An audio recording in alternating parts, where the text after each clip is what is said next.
Hi friends, welcome to our first video for our new unit, Sensation and Perception. This is going to be Introduction to Sensation. Here are our learning targets that we're going to look at in this video. We're going to talk all about sensation, top-down processing, bottom-up processing, different thresholds, all of that fun stuff. So let's get started. Okay, so if you see a picture or an image, like how do you get that into your mind? Do you physically open your brain, put the image in, and then close it back up? No, right? So how do we get this image in our brain and recognize what we're looking at? So that's where sensation and perception come in. So basically, to represent the world, we must detect physical stimulus or physical energy from the environment and convert it into neural signals, which is called sensation. And you're probably like, what does that mean? Basically, there's all the things around you, right? You have smells, sights, touch, tastes. You have all these different things and senses around you, and we take those in, and that's called sensation. So if I was taking this pen, me holding the pen, looking at the pen, maybe tasting or smelling the pen, I don't know why you would do that, but all of that information would be considered sensation, right? Because we're dealing with our senses. And then when we take all of that information and organize it and interpret it, that's when it becomes perception. So me feeling this, looking at it, seeing the shape, that would let me know like, oh, I'm perceiving a pen in my hand. What about that with the image? Go back. So you have this picture here. You see that it's in black and white. It's of a figure in a dark helmet, in a dark outfit with what looks to, have some sort of mechanism on the chest. You take all of that information, it goes into your brain, and you put it all together, and you're like, oh, this is Darth Vader from Star Wars. So you looking at the picture, analyzing it, looking at all of the physical elements of it, it would be sensation. And then you putting all of those together in your head, using the experiences and the expectations that like maybe you've watched Star Wars before or you're a fan, you would use that to help you perceive that that's a picture of Darth Vader. Okay, so let's look at another example. What do you see here? Hopefully you at least recognize that this is a polar bear, right? So these were cookies that Starbucks put out, but they're quickly taken off the shelf. Wonder why you think that they were quickly taken off the shelf. I'll come back to it. Okay, bottom up processing. So this is where the analysis of the stimulus begins with the sense receptors and works its way to the level of the brain and the mind. So this is sensation, right? This goes along with sensation. It's all of the information, all of the stimuli that's coming to you through your sensory receptors. So this could be taste, this could be smell, sight, sound, any information coming in from your senses. So I like to think of your senses as the bottom, and it has to, that sensory information has to work its way up to the top. So that's why it's called bottom up. So you're taking everything from the bottom or from the environment, all the sensations, and it's going up to your brain. So this is you being aware. This is you being conscious of the environment and the senses that you get from that. So let's look at an example. Which one is the American flag? Well, what did you do to figure that out? I bet you figured it out pretty quickly. You probably looked at the color of the different flags. You looked at the shape. You looked at, the stars and the stripes. And you're like, oh, the one in the middle, that has to be the American flag. Well, you took all the sensory information and you took that up to your brain. So that would be bottom up processing. Now, it's got to come back down. This is where top down processing comes in, and this is perception.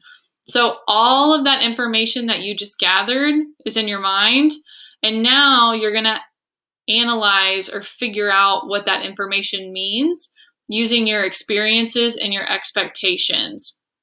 So if you look at our sentence. I bet you can figure out what the sentence says, even though you're missing a couple letters. There's a couple reasons you're able to figure out what this sentence says. One, your brain doesn't like gaps, so your brain likes to fill in the gaps. So when you see a Y and a U with a dash in between, you've seen the word you before, so you know an O goes there. So your brain's filling in the gaps, and it's going off of the experiences and the expectations that you've had with words. So I bet you can figure out what that sentence is. If you're still struggling, it says you can read this sentence with every third letter missing. Okay, thresholds. Thresholds. Woohoo.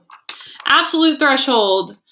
So this is the minimum stimulation needed to detect a particular stimulus 50% of the time. So this sense has to pass the absolute threshold for you to be aware of it. So for example, you might not be able to hear all of the sounds that are around you. They have to cross the absolute threshold first for you to be able to hear them. Same with sight, taste, touch, and smell. Now we have a difference threshold, or sometimes it's called just notable difference. And this is the minimum difference between two stimuli required to detect 50% of the time. So basically this would be for you to detect a change in something. So maybe you detected a change in the volume when someone turned up the music. Or you detected a change in spiciness when you ate like a normal hot Cheeto and then a super hot Cheeto. Or maybe you smelled a difference between like a cookie baking in the oven and smelling nice versus then it was cooking too long. It's smelling burnt. So we have a threshold that has to be crossed for you to be able to, one, just notice it, which would be absolute threshold, or two, notice a difference between two stimuli. Most of the time, we're going to be looking at the same sense here for difference threshold, like change in volume, change in smell, change in sight. Usually we're not looking at two different ones. Okay, let's look at Weber's law. So this goes along with just noticeable difference, and we're talking about how difference threshold is proportional to the intensity of the stimulus. So if the stimulus intensity is high, the noticeable difference will be large, or it'll take a bigger change to notice the difference, as opposed to if the stimulus intensity is low, the noticeable difference will be smaller, or it will take less of a change to notice the difference. So let's break that down into an example, because I think that's easier than just these definitions here. So let's say you're in your car and you are listening to music and you have the volume at 40. So it's pretty loud. You're bumping. And let's say you turn the volume up to 41. You're probably not going to notice a difference because the stimulus intensity is already so high. The volume's already so loud. So since the volume is so loud, you're going to have to turn it up to like 50 or 60 to notice a difference, right? Or you're going to have to turn it way down to notice a difference. Now, say you're just chilling in your car and you have the music on in the background. Say your music is at a 3. Well, if you turn it up to a 5, you're going to notice a difference a lot faster than if you turned up your 40 volume to a 42, because the stimulus is low here. The music is soft. So the just noticeable difference will be smaller. It won't take as much for you to notice that your volume is increasing when the music is really soft, as opposed to if the music is really loud. In class, people, we're going to do an example of this with textbooks and quarters. Okay, subliminal threshold. So this is when a stimulus is below one's absolute threshold for conscious awareness. So you're not aware of it. In other words, for most people, these items are not consciously detected. They're subconsciously detected. That's where you get subliminal. However, it is possible that some will notice these subliminal messages. Studies have found that subliminal words flash briefly on a screen can prime a person's later responses, but will not impact a large group's buying habits. So for example, maybe something flashes quickly on the screen of an ad, or there's a whole thing about Disney movies where they flashed like inappropriate words, thinking that these were going to be subliminal messages to affect kids' behaviors later. But there's really no impact on that. Like that's what studies have found, that these subliminal messages that cross the subliminal threshold really don't have an impact. Okay, signal detection theory. So this just lets you know that our thresholds are not absolute. They can change. So sometimes you can detect things easier than others. Sometimes you can detect things more often than others. It's always changing, and a lot of that has to do with our expectations. So this predicts how and when we detect a presence of a faint stimulus or a signal, emit a background noise or other stimulation. Assume that there's no single absolute threshold, and detection depends on 4 different things: experience, expectation, motivation, and level of fatigue. So basically what this is trying to say is your absolute threshold is not going to be the same every day. Some days it's going to be higher, some days it's going to be lower. Sometimes you're going to need more of that stimulus to be aware of it. Some days you're going to be less, and a lot of that depends on experience, expectation, motivation, and level of fatigue. So I always like to think about text messages.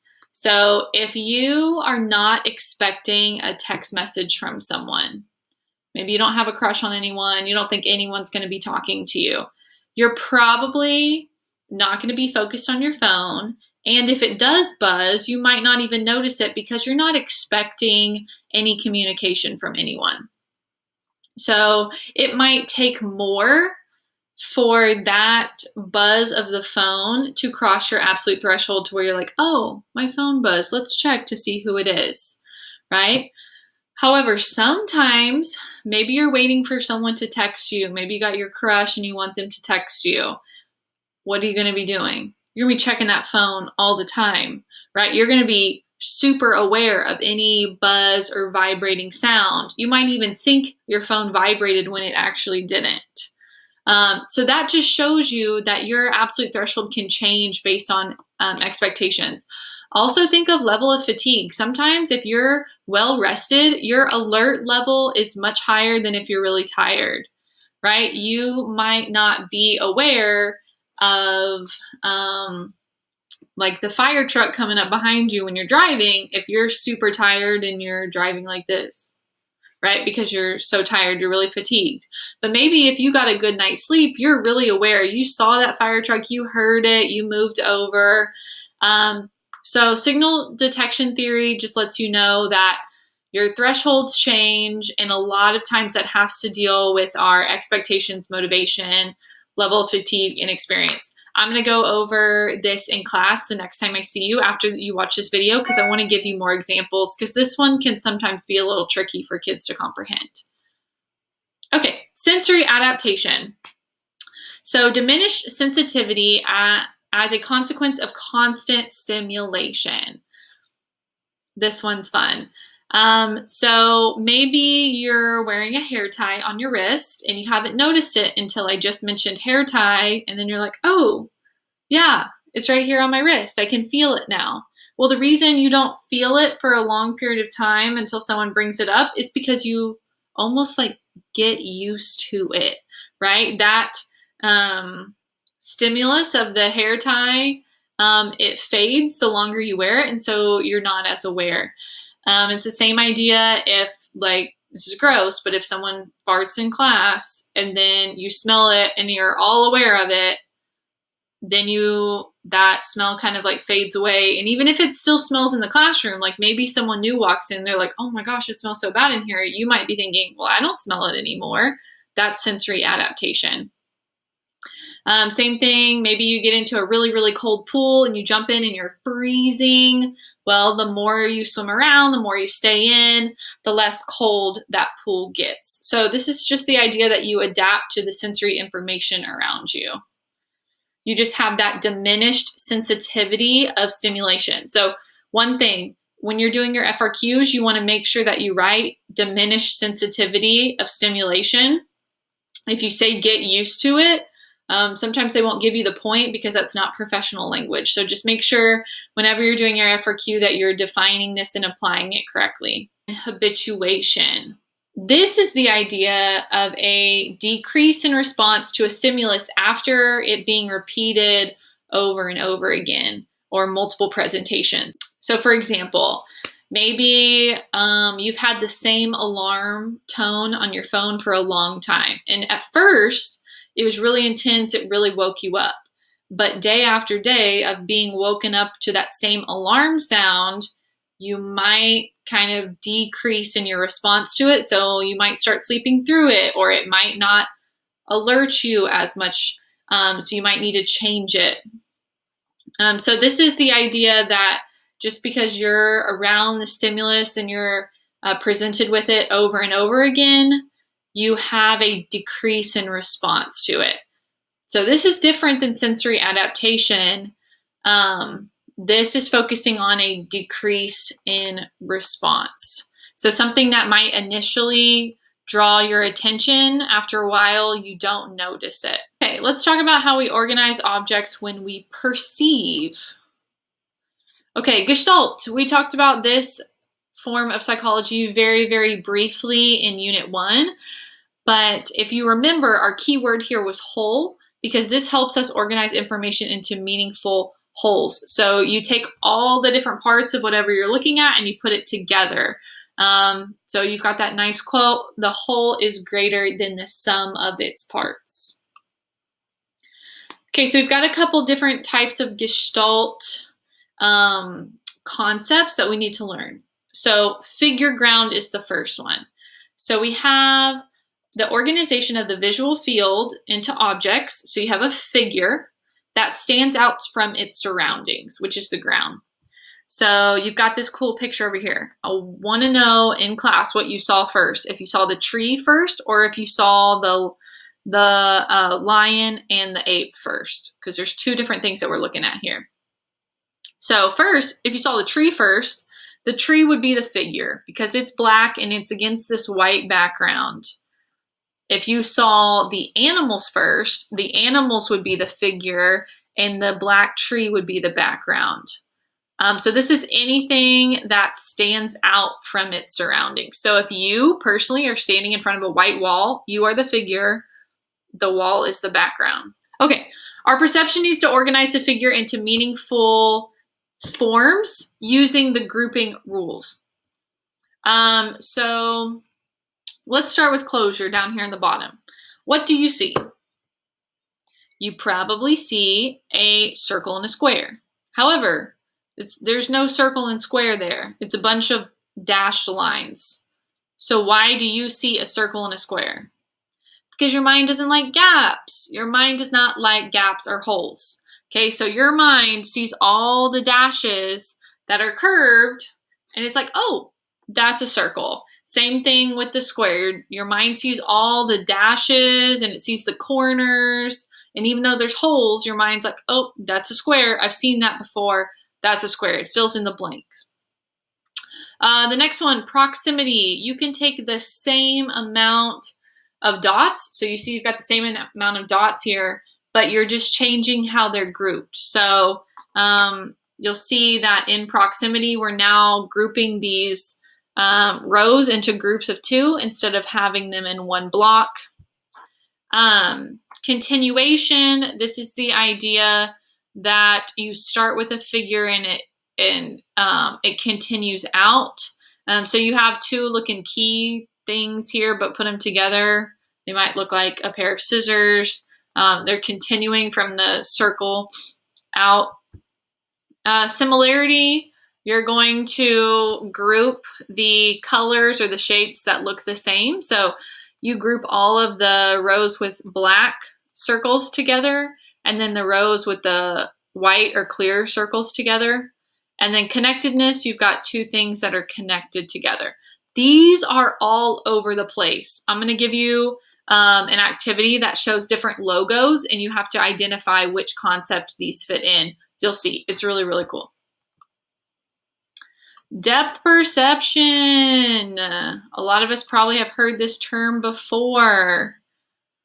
Depth perception enables us to judge distance, right? So I can't remember if I talked about it or not. Maybe I did, maybe I didn't, but there's this really cool thing called a visual cliff that these two guys in the 1960s created because they wanted to see if infants had depth perception or not. So basically what they did was they created what looks like a cliff. So if you can see in the picture, you've got this checkered flooring. And then to the baby, it looks like if they keep crawling, they're gonna fall off, but there's really glass, so the baby doesn't actually fall off because, that's unethical. Can't make babies like fall off edges. And so they wanted to see if the baby would just continue crawling to mom, or if they would notice that the checkered pattern like falls off basically, and would they stop or would they keep going? And they found out that the babies would stop. Even though they saw the mom and the mom's like, come on, it's okay, keep going, they would stop because they were able to judge the difference between them and mom, and they were able to see like, oh, this isn't safe if I keep crawling. So infants are pretty smart. But yeah, even infants and newborn animals show depth perception as well. So this would be something that they might consider innate, something that you're born with. Okay, let's talk about monocular cues here. So mono means one. This is going to be dealing with our perception a little bit and eyesight specifically. So interposition, objects that block other objects tend to be perceived as closer, right? So if you see this blue guy and this red guy, the blue guy blocks part of the red guy, so you're going to perceive the blue guy as closer and the red guy as further away. This is a monocular cue, which means one eye. So if you lost an eye, that's okay. You'd still be able to use your monocular cues. So interposition would still work for you. You'd still perceive the blue person in front of the red person because the blue person is blocking part of the red person. Okay, linear perspective. Parallel lines like a railroad track that you see in the picture appear to converge with distance. So you see at the beginning or at the front of the picture, you've got your parallel lines. However, as you look down the railroad track, what seems to happen? It looks like those parallel lines start coming together, almost to form like a point there at the end. They're not. They're staying parallel the whole time, but this monocular cue lets you perceive that the parallel lines are coming together. So basically, the closer they are, so if you look at the very edge of the railroad track in the picture, like look all the way down the track, you'll see how close they're perceived to be. That means you're looking at a far distance.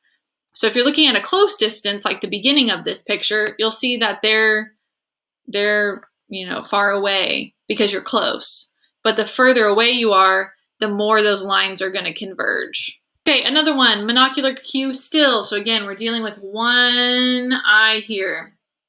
Relative size. If two objects are similar in size, we perceive one that casts a smaller retinal image to be further away. So let's look at the example. You perceive the smaller pencil as further away due to the relative size. So the smaller pencil is smaller, duh. So it looks like it's further away than the big pencil. They're the same distance away, but the big pencil looks closer because it's bigger.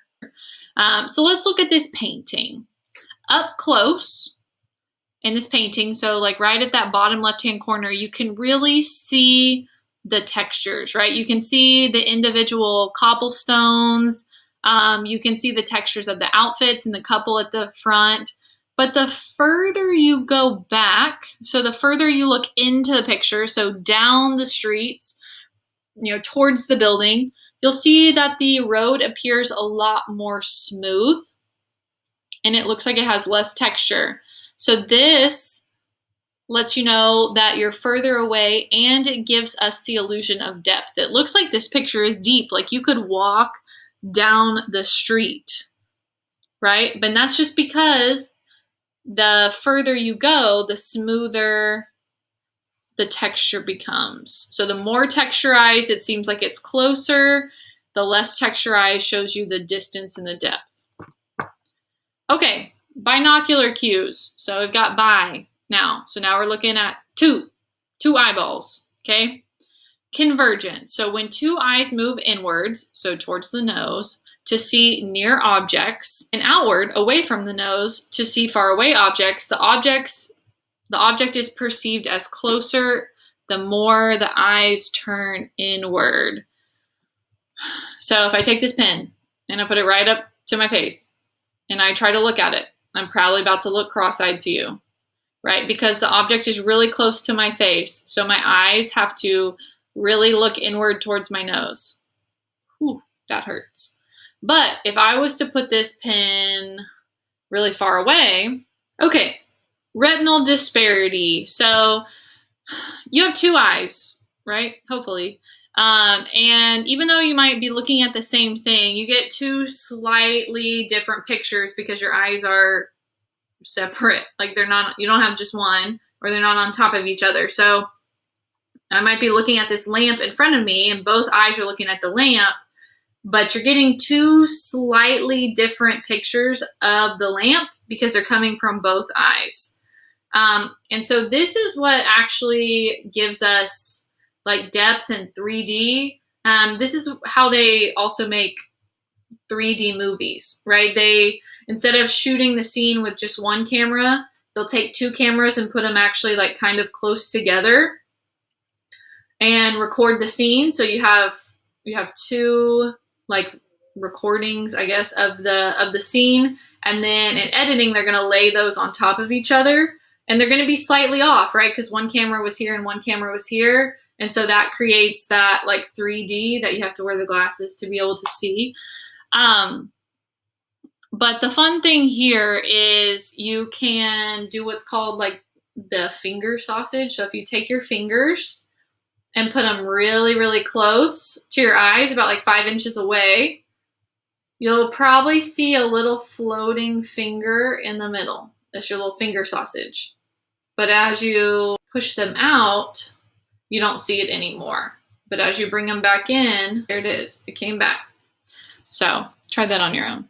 Okay, that's where we're going to stop. So we talked a lot about sensation and we threw a little perception in there as well. We're going to have a lot of practice with this. So stay tuned for that. But hopefully you were able to fill out some of your notes and hopefully you enjoyed the video. Again, we're going to debrief a lot of this in class because I know some of it is hard to understand when we're just looking at definitions here. And we really need examples and we need to practice it. So online friends, get ready to, do some stuff with us in class.